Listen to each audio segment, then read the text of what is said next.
In this video, we're going to take a look at some of the specialized typing that you're called on to do in statistics. First, let's take a look at easy ways to type some of this notation.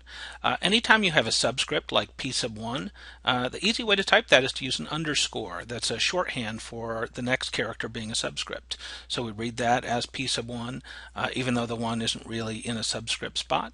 Same thing for a superscript or an exponent. You use the caret symbol. That's Shift 6 to get that symbol. The underscore, by the way, is on the key between the 0 and the equals. If you just type Shift hyphen, you'll come up with the underscore. And you can combine these expressions. The easy way to get p hat or x bar is just type p hat or x bar, and you can give each of these subscripts or superscripts as needed. For Greek letters, the easy way to do that is just type the name of the Greek letter.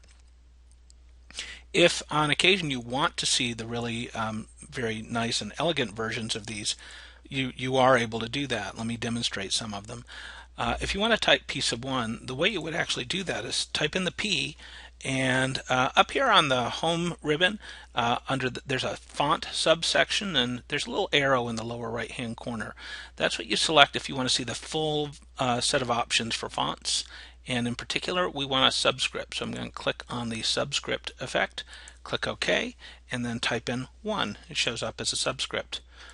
The exact same sort of step is used for an exponent. I'll type in X and then click the font, select superscript this time, and then type in the 2.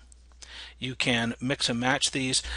Keep in mind when you do that, you're going to have to go in and out of subscript and superscript mode as you go along. I'm going to select subscript sub 1, and then I have to go back, get out of subscript mode, closing parent, and then go back again, and go into superscript mode, and I've got n sub 1 squared. The way you're going to get a hat or a bar is I'm going to type in P. Now Excel is guessing the next thing I'm going to type is a 1. It's wrong, so I'm going to hit the delete or backspace key to get rid of that sub 1.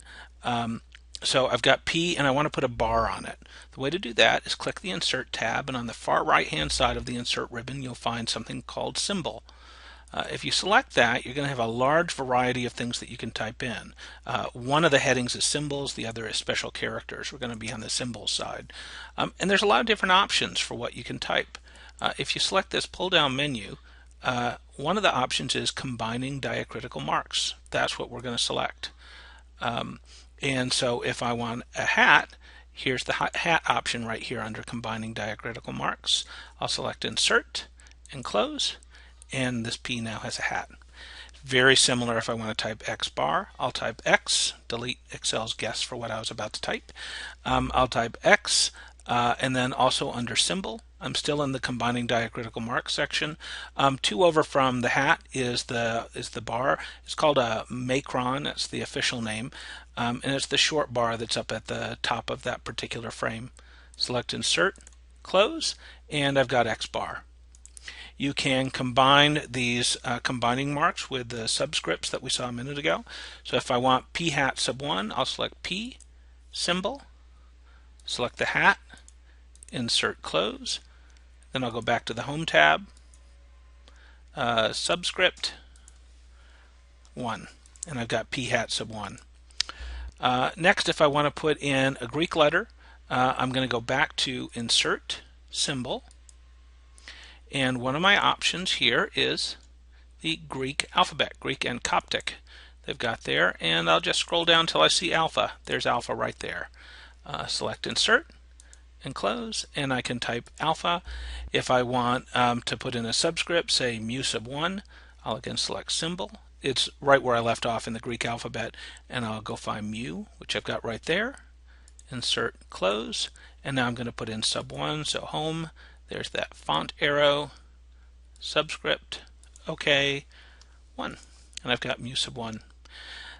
So again, although these are nice ways to make your work look really elegant, for most purposes it's easiest just to type the underscore for a subscript and the caret for a superscript.